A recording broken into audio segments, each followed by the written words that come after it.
All right. We are back for our season recap here at Paisley Burger College Football Betting Podcast on X, Spotify, and some other methods. Mr. Paisley, it's great to be back here. It feels like the national championship was like months ago now. It's only been a couple of weeks, but no, it's been a few weeks. We were both on the bye last week, and now we're going to do a little bit of recap. But how you been, sir? Yeah, doing good, Case. It's been a little bit here, wrapping up the NFL season here in a couple days. We'll touch on the Super Bowl later, but yeah, football officially come to a close. Took a little hiatus there. Come back for one more episode here. But yeah, I'm excited to talk national championship, big picture, kind of put a bow on everything here and send some people off sailing here at the end of the season. And then it'll be a couple of short months, Case. We'll be right back at it previewing the next season.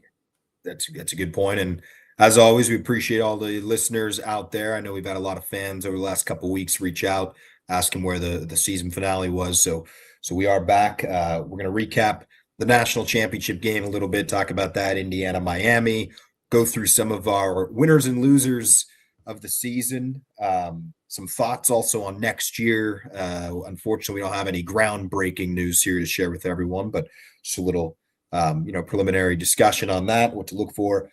And then, like Paisley mentioned, we might end things with the Super Bowl, little Super Bowl pick. So I'll have to make my final call here over the next half an hour on that. So Paisley, we might as well roll the tape back. Miami a couple of weeks ago in Miami, Indiana gets the win. We felt it coming all along, at least since probably around December, Christmas time. It seemed like it was inevitable that Indiana was going to be the team after they destroyed Alabama in the Rose Bowl. Great game. Miami had a shot in this one, and of course the game ended on a Carson Beck interception. Indiana wins 27-21, and it felt like they were in the game. Miami, they were. It never felt like they were going to win this game, but they were always like within a possession. They closed the gap, then Indiana goes back up a possession again. They closed the gap, and it was kind of the same situation. But obviously, the story's Indiana. They win the national championship against all odds. Not many people thought that was going to happen. I mean, it's still kind of hard to believe, and I'm sure there will be a movie. I think people were joking about that for a while, but it's guaranteed. I mean, this is something that we've never seen before. A school like Indiana win the championship, so all credit to them, and I'm sure we'll be talking a lot about them. But I was impressed with Miami, Jared. I didn't think they would. Well, one, I've been a Miami hater from the beginning of time. I'm against Mario Cristobal. They beat Ohio State, and they beat A&M on the road. They beat Ohio State. They played their best football at the end of the year. This team had a real chance to win it, and it would have been. I think I said it on the last episode. It feels like a month ago now, but it would be the funniest thing, if Miami comes out, Carson Beck, and they're the ones to steal this from Indiana. But they fall just short. But all in all, Miami, they were right there in this game. It was a pretty decent, good national championship. Yeah, I agree with most of your points there, Case. I think you said it correctly. Like, happy Indiana won, completing the full story here. It was nice to see the, storybook ending there for Indiana and how far they've come. And that's the new age college football. We're going to get into some of the high-level stuff, but it's not the granddaddy's college football anymore. It's completely different. These older guys, the transfer portal, whoever has a lot of money is definitely playing a factor and is going to rule until they change the rules and even it out a little bit. But in this short window here, I think Cignetti and those guys there, super sharp, smart guys, took advantage of the portal, getting some older guys. Cignetti did a great job in 2 years, like we said, previewing this great turnaround. So it was nice to see them get that storybook ending. But I completely agree, Case. I was blown away by Miami's fight in this game specifically. They played a lot of tough games to get to this point. Indiana wasn't really tested even their first two playoff games, and Miami really came down. They gave Indiana definitely their best fight probably since that Ohio State game in the Big Ten championship. So I was really impressed. They really pushed Indiana around. They were physical, a little over physical, not really getting some flags called on some late hits and bloody up Mendoza there early, but could give them a lot of credit. They ran the ball a lot better than I thought. Carson Beck was good until the end of the game. He wasn't doing anything to mess up the game until the end. But that first half, Indiana just really shut them down defensively. They really did not let them get anything. It kind of took half a game until that third quarter, that opening drive of the third quarter for Miami to really open it up, get the ground game going. Fletcher broke off that long run for 60 yards. He's a great player too. Some of these freshmen too, and even watching college basketball now, like some of these freshmen at 18, 19 years old just look like NFL players. And I'm like, how did they do this in their high school a couple of years ago? Like they look insane. So crazy. He's only a freshman. He's a big dude. He's going to have a good year next year. But yeah, Miami really, really impressive. They definitely were playing their best ball at the end. I don't know if we were both on Indiana, but I think we both thought Indiana was really going to control it. And it looked like they were, but they didn't get out to that big lead enough. They were up 10-0 at halftime. Definitely squandered some opportunities themselves, but then they did need a block punt. They couldn't get going offensively as well. Mendoza was a little shaken up. The ground game wasn't that consistent. I thought they'd have a little more success on the ground, but just some super smart calls. The coaching in this game was excellent. Just the matchup base they were doing. The running on third down, I think Indiana did a couple times to get some first downs. Like just some really smart stuff from a football perspective. The QB draw, which was probably the decider there with Mendoza later in the game on that fourth down to go for it, was a gutsy call. So just some great coaching, great playing on the field. It was a clean game, a couple penalties here and there. And Indiana actually got penalized a little more than they normally do. So it was kind of, you got a little bit of everything there. And it was a great championship to watch, capping off a hectic and crazy season. And it just makes sense that Indiana Hoosiers are the national champions, which I still don't believe. It's still pretty crazy. Miami did put up a great fight, and I was definitely gave them their best run for the money in the postseason, but maybe all season. I got to give Miami a lot of credit.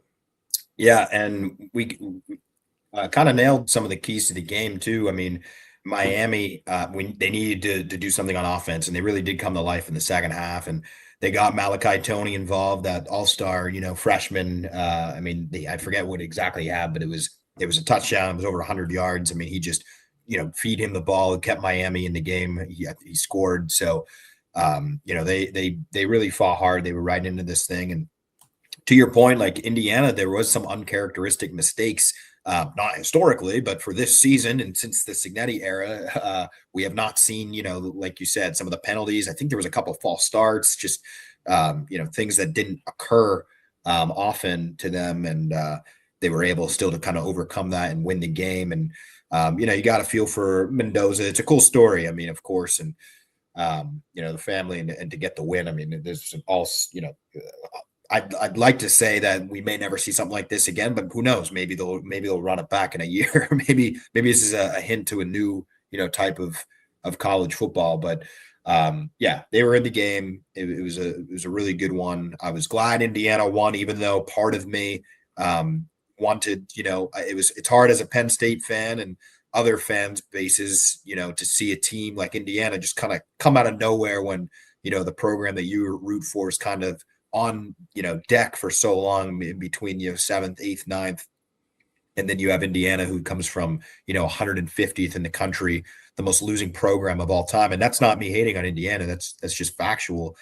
Just come out, be able to find the right coach, find the right players, regardless of, what you think about the portal, that's the cards that were dealt right now, and teams are able to go do that. And Indiana is the perfect example of they took full advantage of it. Will they be able to continue to perform at this level? I don't know, but it was a cool story. And I hope I never have to see Miami back in the national championship, though. Indiana, whatever. They won one. Now I'm kind of over it, but I'd like for Miami, let's get them out from the top again. I'd like to see them go back down. Yeah, no, I agree with you. It is frustrating looking for titles for both our fan bases for a while now. And then, Indiana just comes in with a coach in 2 years, boom, boom, done, and they win it all. So definitely frustrating, but then also gives you a little hope. Like, you just need 1 year. You just need 1 year to put it all together, maybe go all in, which I think a lot of college teams are doing now. Even going back to talking Notre Dame a little bit, they're definitely got a lot more transfers than they did in the past. And someone said about like their academic standard to get in. I think they kind of just went on the wayside of that. So all these institutions are really just putting all their eggs in the basket to win a national championship and go all in there. So it's funny to see that. But like you said, it's not the most sustainable. Now Indiana got another great class of transfers coming in, starting with Hoover, the quarterback. They got the best receiver from Michigan State in the portal as well. So, you could do that for 1 year at a time, and the success definitely follows with, having that much success and people want to come play for you now. But it is going to be interesting to see some of these teams. Is it going to be just a one year pop and then they fizzle down a little bit, or can you sustain it? But yeah, and then going back to the stats, just looking at Indiana, they, like I said, they had to work for everything. They made it look so easy the first 2 games, and the stats just really don't blow you away. But again, that's kind of been their MO all season. They just did what needed to be done. Little key plays in the game. They just didn't make the big mistake or anything crucial, and they just found a way to win. Like I said, that pump block was a huge turning point in the game because their offense was really sputtering. But Mendoza, so I'm very excited to see what he does, potentially with the Raiders. I think we all think he's going to go number 1 overall, but it's a bad quarterback class. Even he's at the top. I think he's really solid, but he just doesn't wow me. Some of the throws he makes are NFL ready, like the back shoulder throws. I think he's good with timing and, routes and stuff like that. He's a hard worker, so I think he's going to have success, but, only 16 for 27, 186, no passing touchdowns. Did have a couple carries for 1 touchdown, obviously that big one when they need it. So he makes key winning throws and winning plays, but just the body type, the stature of him, there's a lot of guys on the team, even going down the board, that Charlie Becker, but they just made plays down the stretch. They made plays when they needed it. Wasn't flashy, wasn't, anything crazy, but they did what they needed to do.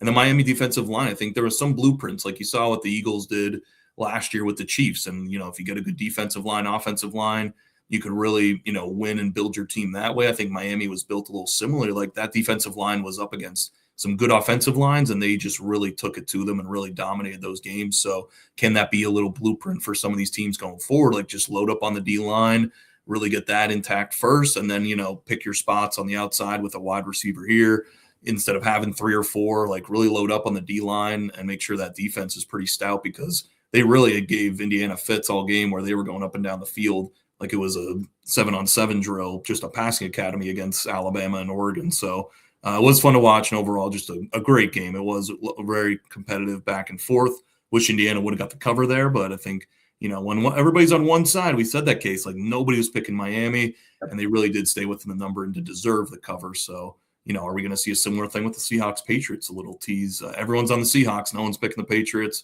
And that's what makes me a little worried about my pick or my selection for the Super Bowl. Yeah, that's some good points there, and yeah, you're right about being wrong on the game too. Yeah, I did pick Indiana. I think we were both on them. I didn't get the cover. I'd like to congratulate myself. 0-4 on my Indiana picks this season. I picked against them in all their 3 big games they played, and then I figured I'd jump on the bandwagon here on the last one just to take everybody off, and they couldn't get the cover. It looks like like you said, that first half they looked like they had a chance to kind of run away with it when they went up 10, but they were just never to get over that hump. And, Miami kept it competitive, and then they really played. I mean, I don't want to say better in the second half, but it was more of a shootout. It was both teams when they had the ball, it felt like they were going to go down the field and score. So Miami just couldn't get that one big stop on 4th down. And if they did, it might've been, they could have won the national title.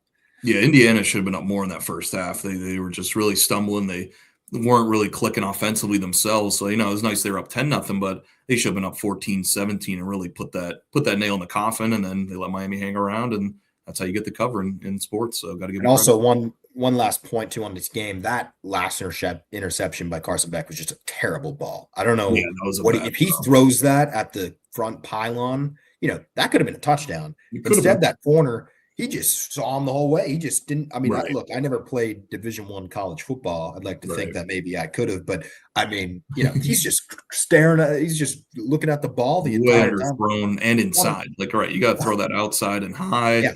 Or you didn't have to press right there. They were moving it a little bit, keep chunking it, and then look to attack. I just feel like that wasn't the right timing for that to attack there. And then it was in double coverage too. The safety might have picked it off too. He was coming over the top. So just a really bad decision. Love to see it though. Then he walks off, doesn't shake anybody's hand. So classic Miami Carson Beck style there. Carson Beck, glad he's finally out of college. Well, you never know. Unless he gets the 7th or 8th year extension for next year, who knows? But it seems like his reign has finally come to an end. All right, that's enough. Indiana, Miami. We pretty much tied it there. The Hoosiers get it done. National championship 16-0. Hasn't been a team 16-0 since the 1800s, if that is correct. I believe the Yale Bulldogs did it once. I don't know how or why, but I think I read that somewhere. So Indiana and Yale, I think, are the only 2 to do it. What's the hypothetical line between Yale and Indiana? Yeah, I'd love to see the 2025 Indiana Hoosiers go against the whatever 18 98. I Give think, me, I give don't me know. Yale in the points. I'll take Yale in the points. All right. Winners and losers.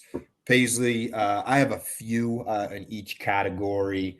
I guess what I'll do, I'll start with a winner, and then we kind of talk. You could go with a winner. We'll do a Sure. bunch of our winners first. Actually, you know what? Let's start with the losers. I like the losers first because Sure. then we'll end it on a Against the positive note. losers. All about the fans out there listening. Of course, we'll end it on the winners. So, I like it. I'll start talking losers of the season. I mean, there's a bunch of them. Of course, we could have a 10-hour podcast probably just talking about this segment. Always one of my favorites.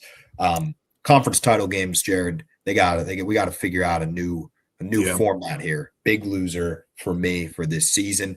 Not saying there wasn't some competitive games. There was some. Also some not so competitive.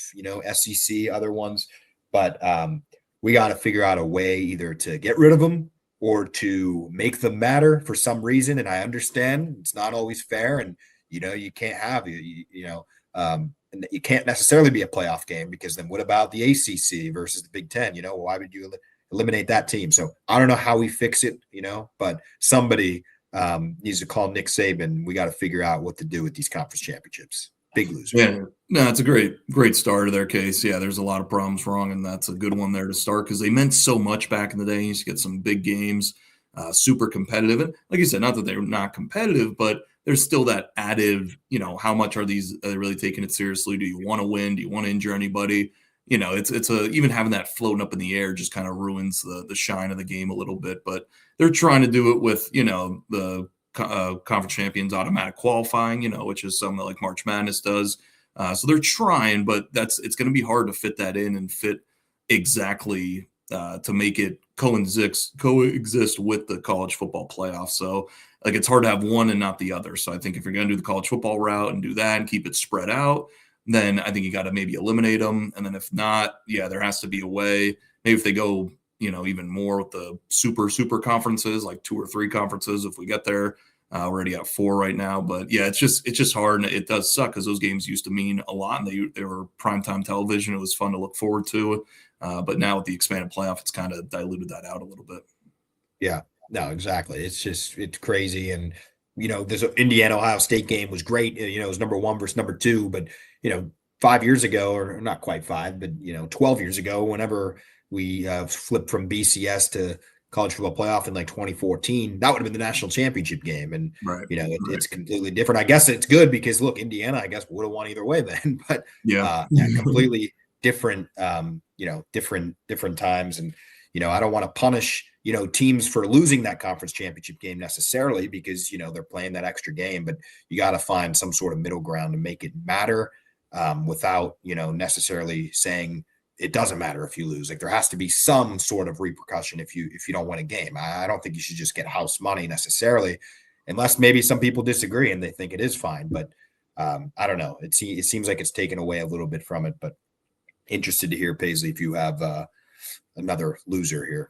Yeah, and then just last point on that, the Alabama game this year was that could have been a huge swing if they would have got bounced. Like you just couldn't bounce them because of how bad they looked. But it's right, you can't punish somebody for playing in a conference championship game. So it's getting really hairy in that situation and how it landed. And then obviously we saw what happened to Alabama, even though they won the first game.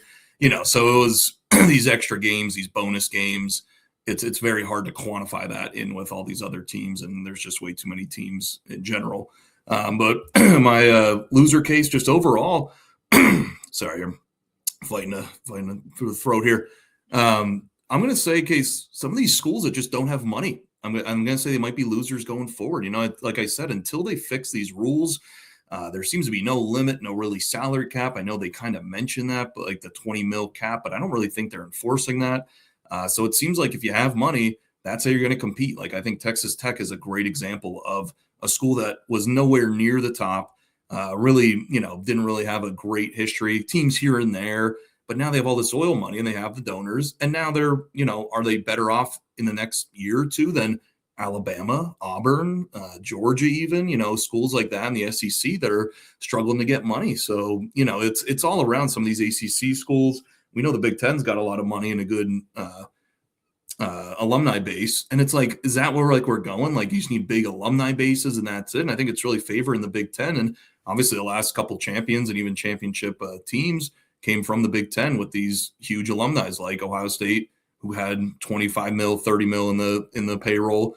Indiana spent a lot of money with Mark Cuban, obviously this year. Michigan did it the year before, so I just hate to see like a baseball effect of it, where like the top teams, the Dodgers, the Yankees, are always at the top or have a chance to win, and then it's not fair. Now, I'm not all about everybody needs to be on a level playing field. There's going to be some advantages, but you look at some of these teams case that used to really rule college football, like Alabama. I think is the biggest one where everyone thought that was the place to be pre NIL and stuff. They were running through dynasty, and now case they might be middle of the pack in the SEC. And we'll look to next year, but there's a lot of people already fading Alabama, and their roster doesn't look good. They lost a ton of guys because they're getting paid elsewhere. Kalen DeBoer is really losing. He's really losing his hair. he's really stressed out. So some of these jobs that were so enticing and looked really good, and I feel bad for Kalen DeBoer because no one really expected this. Like, it's like 2 years ago, that was the hot job, and now you were lucky to coach there. Now it's like, do you want to go coach at Indiana or Ohio State or some of these other programs, Texas, like that are just have gobs of money, and then at least, or Texas Tech, that you're going to have a chance at the end because your roster is just going to be so talented. Not that it's going to automatically equate to championships, but you're at least going to be in that top 5, top 10 discussion just because you have money. Like Texas Tech is an interesting program to look at going forward. I think they'll be maybe even better next year. They got a better quarterback, I think, because they're paying him 5-6 mil. So I hate to see it if you have to have the money and you have to just spend it like crazy to be at the top, because I just don't think that's right. And I think it's just going to drive away a lot of teams, a lot of fans, and there should be a fix to it. There should be somewhat of a salary cap and stuff. But some of these schools, we were talking about Florida State before we hopped on too. That was a historic program, all this. They're $437 million in debt. They can't even compete. They don't have money to spend around. They're trying to pay off debt and everything. So some of these teams are really dropping off the map, and I hate to see from these historic programs that were so good, built it the right way, through talent and hard work and stuff like that, good coaching. Now it's just, if you have a lot of donors that could give a lot of money, that's how you could compete nowadays. So I think it's stupid, but some of these programs, case, are really falling by the wayside here. And if you don't have money, it's going to be hard to compete these next couple of years until they change something. Well, the difference with Alabama, Paisley, is now that they're not the only ones paying players, so that's why it's leveled.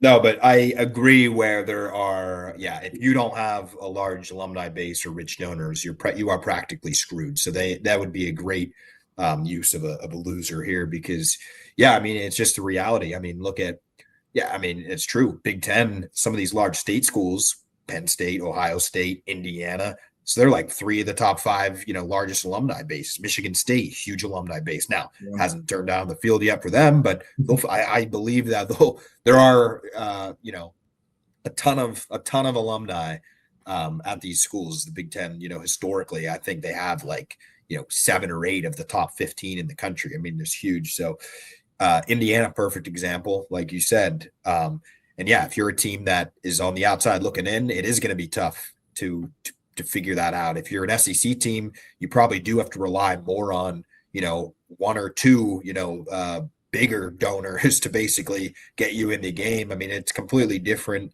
That kind of leads into just a loser too. Just the whole NIL, the whole portal. We talk about it a lot, but it all kind of ties in together. Until there is some sort of either a salary cap or at least contracts, I think, something to at least make, players from just being able to jump ship. If you have a good year at, Oregon, but then all of a sudden Indiana comes calling and they got, $5 million wrapped up for you, you should be allowed to just, enter the portal. Oh, now I'm going to Indiana after I just signed a Nike deal with, Phil Knight at Oregon. It doesn't make any sense. Right. People always yell at me at games, Jared, because I'm yelling on the field. I'm like, these guys suck, kick the ball right, this and that. And they're like, oh, well, they're just kids. You can't be yelling. I'm like, really? Because not anymore. I don't like that argument that they're kids because, well, first of all, Indiana's roster was all in their mid-20s. And so, and even if you're 18, you're still not a kid. These guys are making millions. I know not all of them, and not even a majority of them, but the fact is that they're running the sport right now. It used to be the schools hoarding the money, and that's kind of how we got down this domino effect, saying, well, look at all these schools making all these tens of millions of dollars off media rights, and everybody thought it was terrible. I didn't necessarily think it was that terrible, but a lot of people did. And I'm not saying I don't believe in paying players, but we're in that period. It's a domino effect. We're somewhere in the middle. We don't know where it's going. I hope it's resolved in a timely manner, but it's just we know it's going to change. But yeah, right now it is the Wild West. And if you don't have a big alumni group, or you don't have a lot of wealthy donors, you're not going to be able to win on the football field. It's just not going to happen. Yeah, the scales tipped too much. Like you said, I think the schools had too much power and they were keeping way too much money. And yeah, like it wasn't fair to have these kids, give all their efforts and stuff, and you're collecting 100% of it. But then now it's tipped way too much. And I saw a photo on Instagram of I think it was Cam Scatabo or something a couple of years ago, and it was outside a chicken place or something, and he was like, "Oh, get the Cam Scatabo meal." Like, and people are like, "This is what NIL was supposed to be." Like, that's so true. Whatever happened to that? I thought that was like you had to get it through endorsement deals or branding or stuff like that.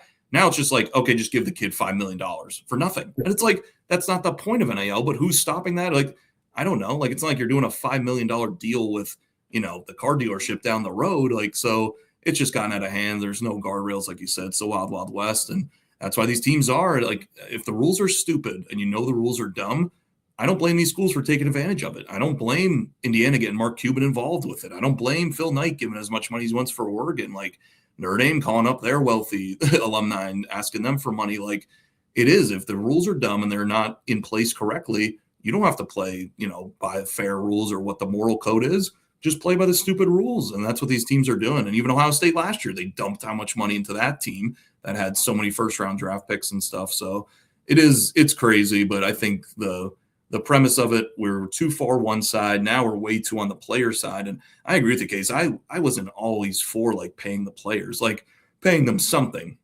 But this is what happens. Like, this is what happens now when you get the players. Now you have the Washington quarterback who signed a contract and then 2 days later didn't tell his agent, is now talking to LSU and wanted to go there. And then the agent left because he didn't want to be involved in it. Like, it just, you get this mess then. You get a mess because now you're letting these college kids try and make decisions, and they have millions of dollars thrown at them. And I don't blame them. It's I'd go where the money's at too. I'd be like, oh, I could get $4 million here. I could get $6 million here, because there's no guardrails and no system. But stuff like that, where they sign contracts in the Big Ten and then he was just looking to break it, or just like not like, then what's the point of the contract? So there's so many stories like that, and agents leaving, or their agent is their buddy or their roommate. It's like, then these colleges are trying to talk to another 23-year-old to negotiate terms. Like, it's just so dumb. And there needs to be a lot of rules, and there's so many rules that need to be fixed, case, and everybody could realize them, and no one's doing anything in the NCAA to fix it. Like, I've never seen a situation like this. I think we talked about this in previous podcasts, but like, we could all come to consensus, like, and agree, which is hard to do in this world nowadays. And everyone's like, yep, this is wrong. We need to fix this. And the only people that aren't fixing it are the people that actually could fix it. And, that's an issue. Yeah. Well, the highlight was Carson Beck this past week too, when he was asked by that reporter a couple weeks ago, or it might've been a kid or something actually. And it was like, were you in class this week, or what classes, or homework or something? And Carson Beck's like, yeah, I haven't played, or I haven't been in school in like 2+ years. Like, I'm just here to play football. And it's like, you're at the University of Miami. And look, I get the fifth, like, it's just, it's a surreal situation that it's practically a professional football league. I mean, that's what it is. They're not doing, they have no affiliation with the school. Like, they're just going there to play football. And, hats off to Cardale Jones, because he was the first one to say 10 years ago, he said, I ain't here to play school. Well, Cardale, you got your wish, because it is the league of Cardale Jones right now. It is. And we're just teaching these kids, like, just don't work hard. Don't go to school. Like, what happens when they're going up against another team where, like, Notre Dame, or a school that's harder academically, and those kids are grinding every day in class, and then you have a 25-year-old who's just chilling on his couch and watching film all day and could spend it in like a facility like an NFL player? How is that fair? Like, how is that a fair advantage? Makes no sense. But all right, I'll run through a couple honorable mentions on my losers. I'll kick it back to you, comment on any of them, or add more, and then we'll get into our winners, because I know we might be going long here. But I got preseason polls as another loser. I got Drew Aller, big shout out to him, big loser of the season. Bad year, got hurt, stock down. Had to give him a little shout out. Florida State, not only because of the debt you mentioned, Paisley, but also for retaining Mike Norvell, big loser there. And then my last one is the Pac-12 conference. And I know they're coming back. I understand all that. Great for them.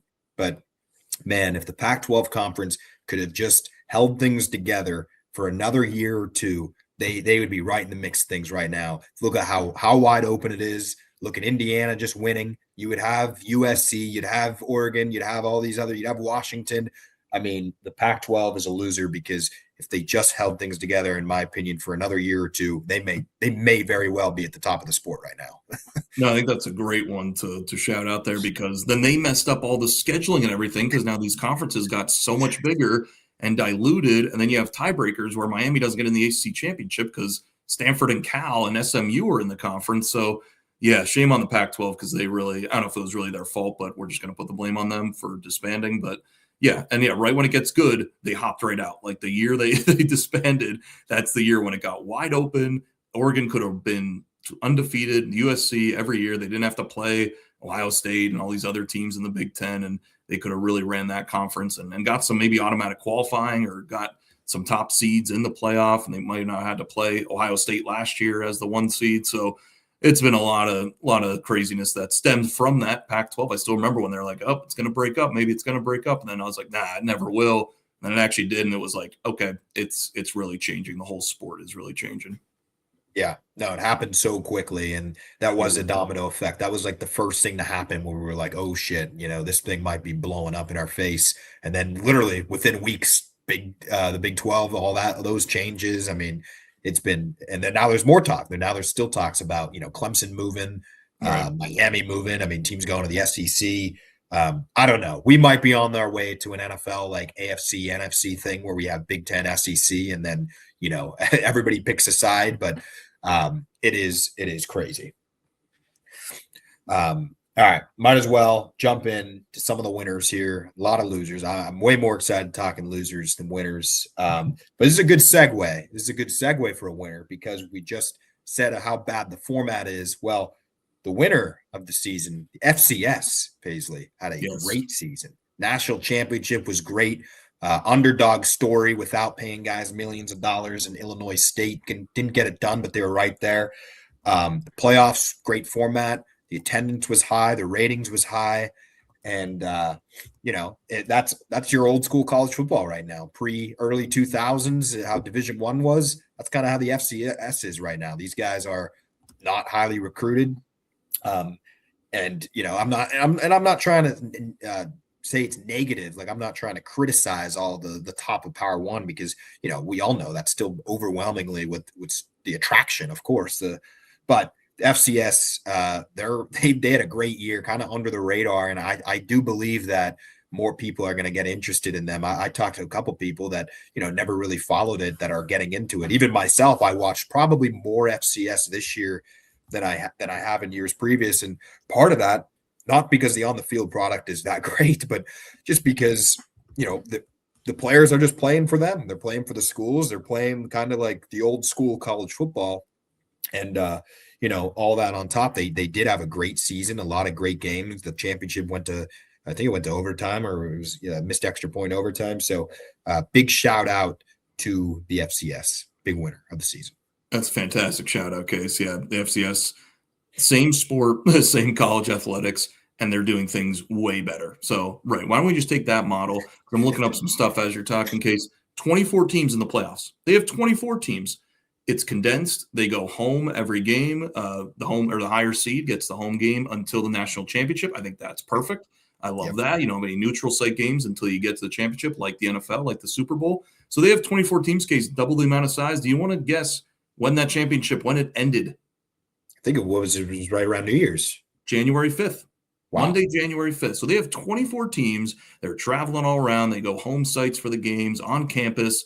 They finish January 5th. So why in the hell is college football finishing on the 19th? It's supposed to finish on the 24th or 25th next year. Like it's going backwards now next year. It's going to be even longer. Someone said, I think it was Josh Pate, was like, the quarterfinals are around New Year's Eve, and then the championship is 3 weeks later. So like you have then the semis, that it's like it's going to be a 3.5, 4. It's almost a month later. So the whole schedule, what they do, we have the product, we know what's working and what's right and cleaner in the FCS. Why don't we just do the exact same thing for the big guys? So let's just say the top of the brass, because they have more teams, they do the nice home sites, love that, and they're all done by January 5th. Yeah, that'd be perfect. Oh, we got to move it up. The season's got to be moved up Yeah. by at least a week in August. We should cut a game, talk about conference championship week, what we want to do there. And there should not be 2-week gaps. We should not be ending the season and then wasting 3 weeks and then not starting to play the playoffs till Christmas. It doesn't make any sense. We can move everything up.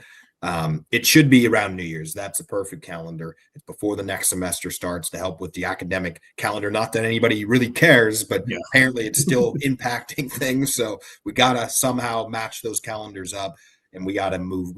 National championship should be played every year. If not New Year's Day, it should be right around there at the Rose Bowl. I've been saying it for a couple of years now. I think it would be one great compromise for everybody. I think everybody would support that.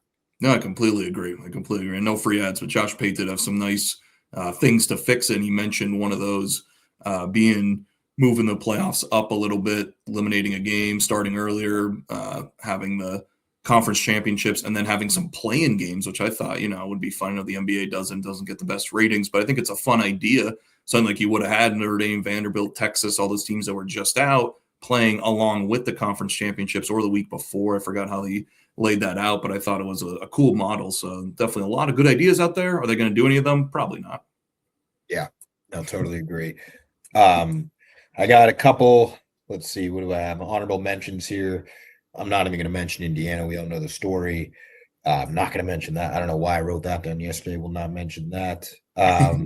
Last one, I got the parents, Paisley, of all the 4- and 5-star 17-year-old kids right now in high school, because they are going to make out great. They don't have to worry about their kid going 4 years in college and getting drafted. They don't have to worry about these 5 years, staying out of prison, be careful, don't hurt yourself. Nope. They got 17-year-olds about to sign big checks, big checks. Go to Georgia, you got to worry about going to prison.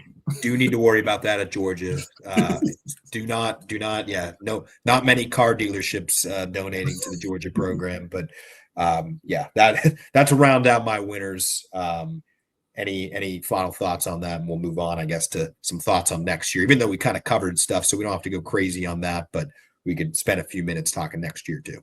No, it's a great point on the parents. Yeah, the kids, like, they're freaking making out like crazy. They're making $4 or $5 million a year. Like, I think of that Bryce Underwood at Michigan. So what? He made $5 million this year. He's going to make another 6 or 7 sophomore year, and then probably he could go wherever he wants, probably transfer, make another 6 or 7. He's going to have over close to $15 million coming out of his account, and then these NFL guys are getting paid $4 or $5 million over 4 years. So all these guys coming back, and we'll get into some of these teams I like next year already. I think it's a great decision to come back to college and make a couple mil. Like, why not? Like, it just makes more sense at the moment. It might change. It might, change going forward. But yeah, if you're a top end guy, Jeremiah Smith, making $4 or $5 million every year at Ohio State, like, you're set before you even get to the NFL and make your big time money. Yeah, totally agree. There's a lot more guys now returning because of that, because they're going to get more to come back, which I guess could be one domino effect of good, is you're keeping some guys from declaring, right. But at the same, it is, they're still just sort of flipping to different schools. They're not going, it's not about school. It's just about their paycheck. So, I'd like to have some optimism and say things will get better, but the current rate of speed, it doesn't seem that way. Yeah, I think Coach Cal said it from Arkansas in college basketball, like 5 years. That's all you get. Once you start college, you have 5 years. You could play all 5. You could transfer one time. I like the one transfer rule. So you could transfer once if you don't like your situation.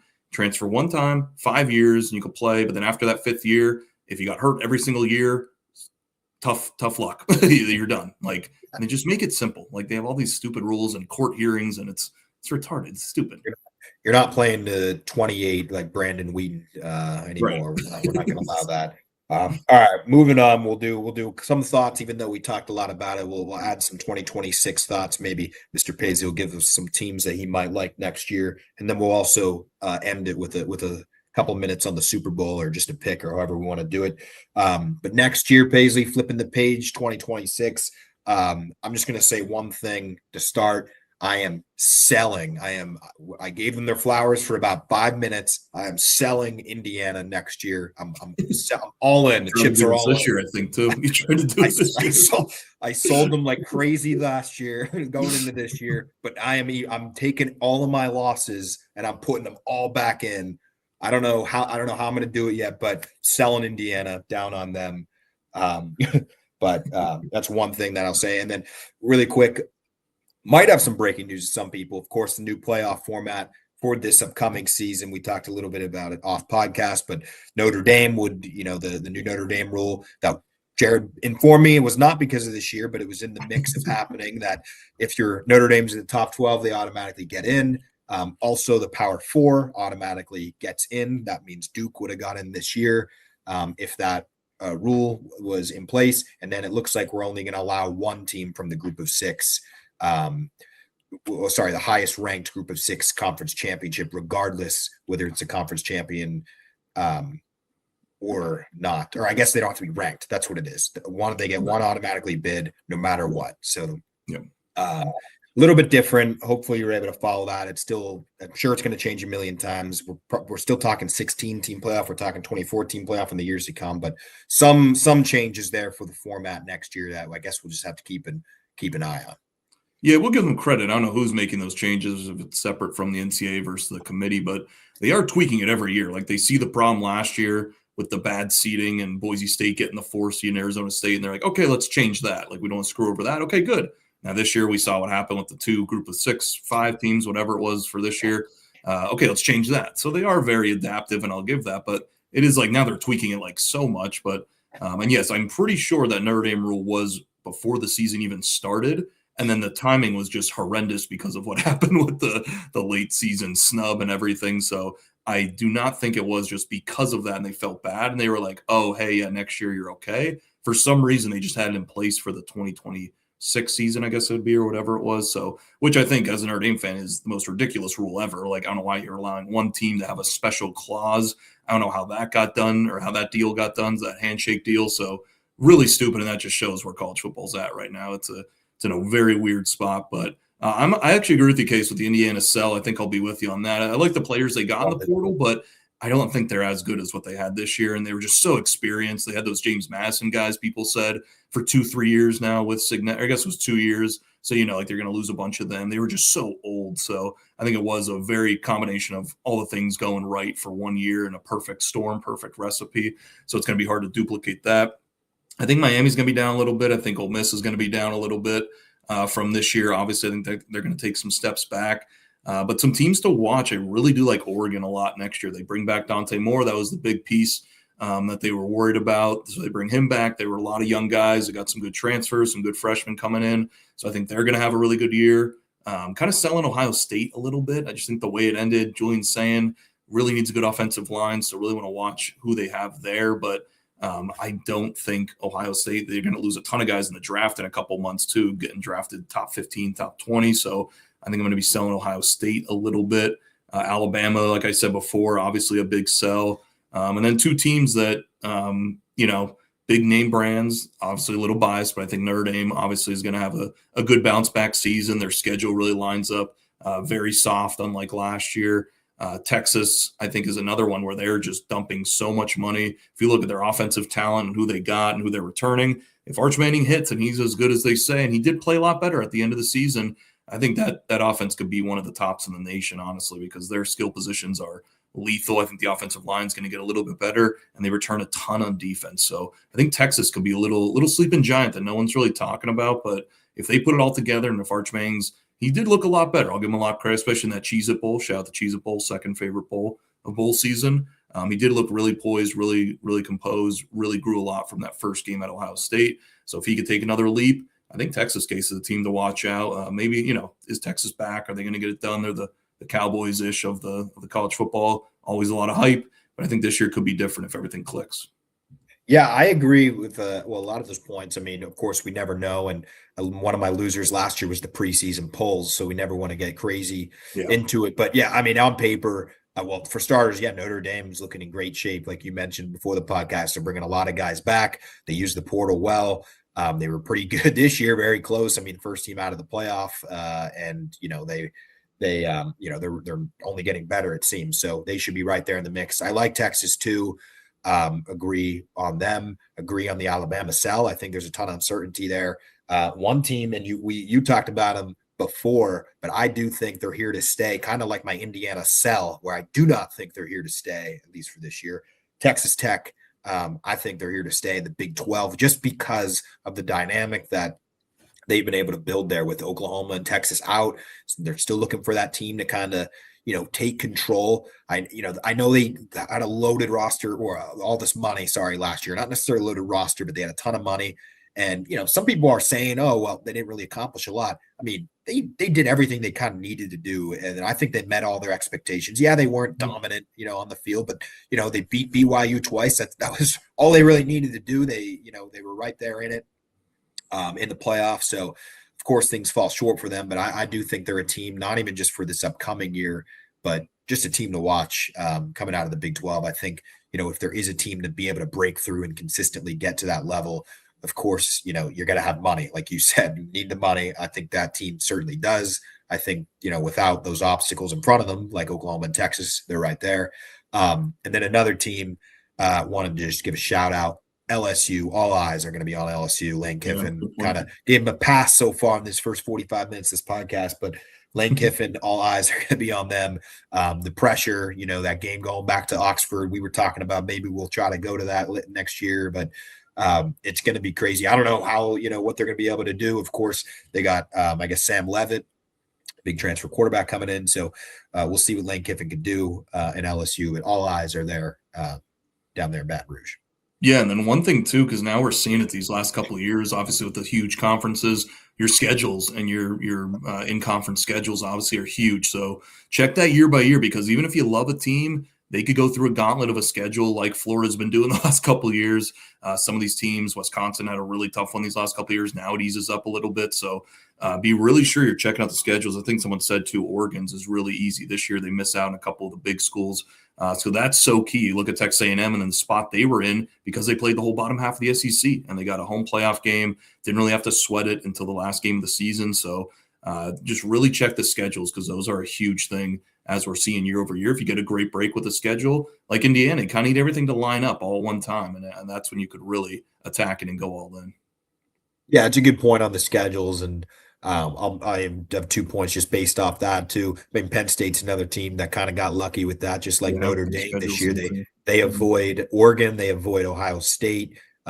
Obviously, teams have given them trouble. They do have to go to Michigan, but they're not. I don't want to say Michigan's going to be elite, but they seem to be kind of down. And they got another tough one, I guess, if you want to call it tough. Probably their other toughest game would be at Washington, and they are a team I'm actually higher on this year. I was gonna shout them out. I want to look at Washington. I'm not saying playoff or anything crazy yet, but just a team that I think, could be. I'm not going to be stunned here at the end of the season that they're, sitting there 10-2 right there knocking on the door. I think they're going to be better than they were last year. So we'll see what the Huskies could do, but keep an eye on them for next year.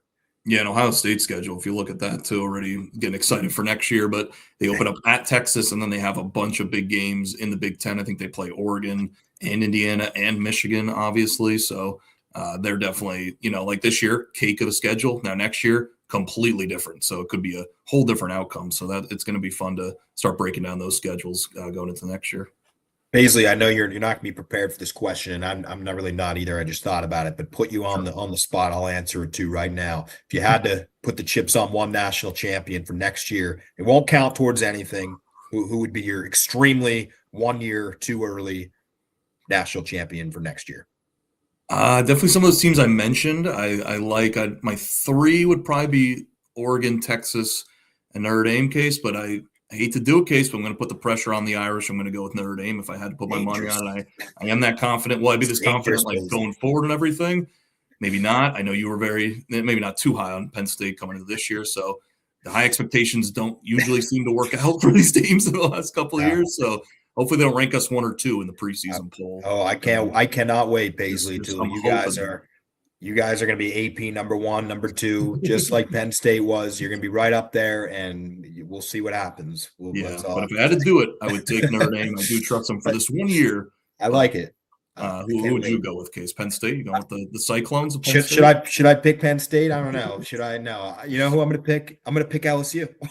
Because Lane Love it. Kiffin's going to be a villain here. He's going to come down. He's got all these That would be a transfers coming story. in. That But would be a story. LSU, why not roll with LSU? I think like Lee Corso picked him last year. He was just 1 year too early on the LSU They Tigers. just missed it this year. They just missed it. They are my way too early pick. We'll We see can't get how much that. worse than some of our picks this year. I think I might have had Alabama or Clemson this year. So we can't. We just need the team to get close to the playoff this year, not go below 500. So that's what we're worried about with our championship pick. So yeah. All right. Well, that's pretty much a wrap on college football. We will. I don't know what we're going to do with all the listeners out there. I know we got a few great fans out there. We'll be back, I'm sure, next year. Maybe we'll have one or two in the off season. But before we sign off for the final time of this season, Paisley Super Bowl, it's a big one. I thought the Bears would be in it. I thought the Magic was going to keep going. They were close. Right there. It was a magical season, great season. But we got the Rams, or sorry, not the Rams. The Rams beat the Bears. We got the Seahawks and the Patriots. A rematch game. What are your thoughts? Who's your pick here, Paisley? Who's going to be Super Bowl 60 champions? Yeah, I'm torn on this one, honestly, Case. So I'm really torn on the side. I do like the under in the game. I think it's going to be a little low scoring. I kind of like the under in the college national championship too, and it looked good the entire game. And then if depending what number you got it, went over by a little bit. So I'm hoping it's around the same. It's like 46, 45. So I'm expecting a little low scoring early, but then maybe some late touchdowns get it over. So I'm a little scared on it. I was leaning Seahawks all the time. I think the Seahawks are going to blow them out. But every time I feel that confident or not that confident, I should say, that everybody is on them. Like I haven't seen one person that really likes the Patriots. I'm not like super confident in the Seahawks, but I think they'll win the game. But I think it's going to be close. That's why I'm tough laying the points at 4.5 Case. But I would like to take like a money line, but it is like, minus 200. But I think the Seahawks win a close one, but I don't want to take the Patriots plus the points. But I'll be on the under and then a bunch of props. I love throwing in a bunch of props. And my favorite one, Case, love to get your take on the coin toss. I'm a big heads guy. Go heads it every year. So I love starting it off before the game even starts. I know a lot of people are very anti-coin toss. Don't put your money on it. I'm the opposite, Case. It's the best rush out there. It's my favorite bet of the season that you can make. So I go heads to start the game every year, put a unit on it, and that's how we start our Super Bowl every year. I do like that. I like the 50-50 thing here. I typically go heads too, actually, over the years. In fact, I almost won a big bet a few years ago.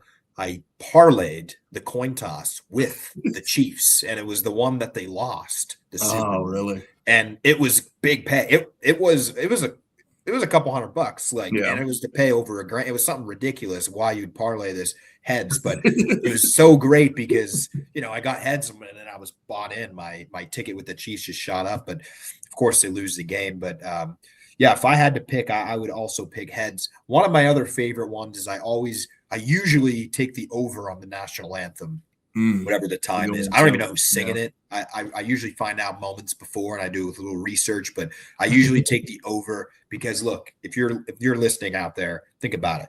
You got the Super Bowl, everybody's watching on TV. You're a singer. You're prolonging that moment as long as you could. People are betting on it.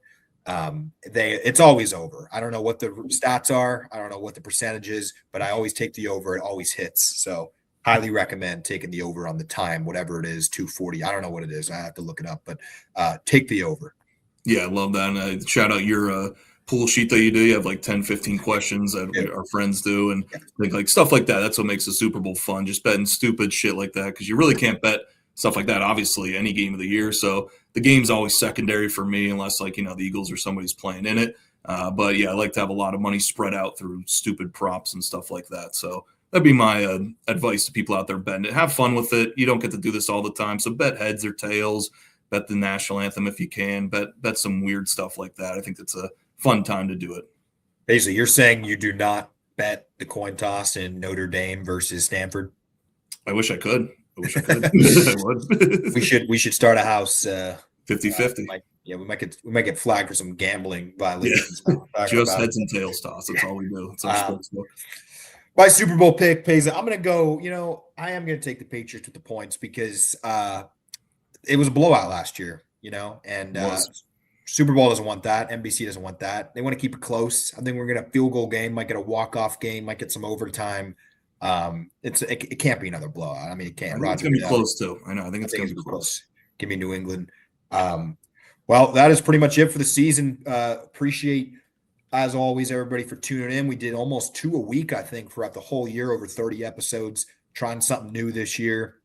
We will be back, I'm sure, next year in some form, whether we keep the format, change it up a little bit. Paisley, we do need microphones, according to some fans, though. They have criticized the audio on the show, so keep that in mind. Maybe if you want to Venmo Casey a burger, we need an NIL fund ourselves. Yeah. We need some fund. Donate to us, and we can maybe purchase some equipment to keep this thing going for the fans. I mean, we're making upgrades every year. We upgraded to Spotify now off of that, so we're just going to look to keep upgrading. Hopefully the checks keep coming in from you guys and the donations, so we're open to that. We're open to donations. That's exactly right. Might as well play the rock music on the way out. We will be back next year. Well, I guess this year, maybe in the summer, talk about a few things. If there's any breaking news, who knows? Maybe we'll hop on. But we'll see you and bet heads in the Super Bowl.